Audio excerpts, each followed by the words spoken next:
बियाण्यांचे भाव वाढवणाऱ्या कृषी मंत्री व मुख्यमंत्र्यांना कृषी कन्यांनी जाग होण्यासाठी पोस्टाने पाठवले अलाराम।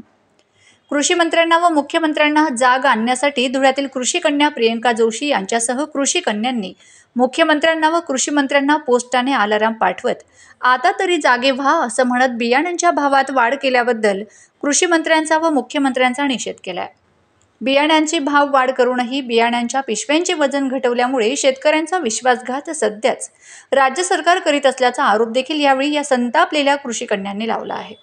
गेल्या वर्षी पाऊस नसल्यामुळे शेतकऱ्यांचे अतोनात नुकसान झालेले असताना यावर्षी शेतकऱ्यांना राज्य सरकारने बियाणे मोफत द्यायला हवे होते, परंतु तसे न करता शेतकऱ्यांच्या जखमेवर मीठ चोळण्याचं काम केलं। राज्य सरकारने गेल्या वर्षीपेक्षा यावर्षी बियाण्यांचे भाव आणखीन वाढवून बियाण्यांचे वजन देखील कमी करत शेतकऱ्यांची फसवणूक केली असल्याचा आरोप यावेळी या कृषी कन्यांनी लावला असून कृषी मंत्री व मुख्यमंत्र्यांना जाग करण्यासाठी या कृषी कन्यांनी पोस्टद्वारे अलाराम पाठवला आहे।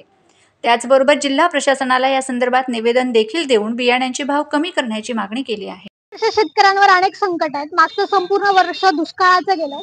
या परिस्थितीमध्ये शेतकऱ्याला सरकारतर्फे आर्थिक सहाय्य झालं पाहिजे, पण दुर्दैवाची परिस्थिती अशी की या वर्षी म्हणजे मागच्या वर्षी जी 1350 ते 1400 रुपयाला मका बियाण्याची पिशवी मिळत होती ती या वर्षी 1800 ते 2000 रुपयाला मिळते।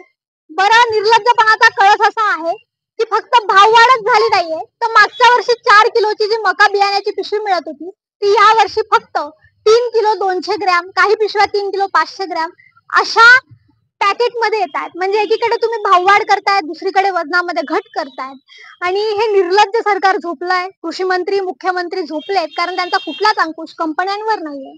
त्यांना जाग यावी म्हणून आज युवा सेनेतर्फे, युवती सेनेतर्फे आज कृषी मंत्र्यांना, मुख्यमंत्र्यांना, उपमुख्यमंत्र्यांना अलाराम पाठवण्याचं काम आम्ही आज करत आहोत। त्यांना अलाराम पाठवत आहोत आणि त्यांना एक विनंती किंबहुना इशारा देत आहोत, तात्काळ कंपन्यांवर कारवाई करा, शेतकऱ्यांना अनुदान द्या।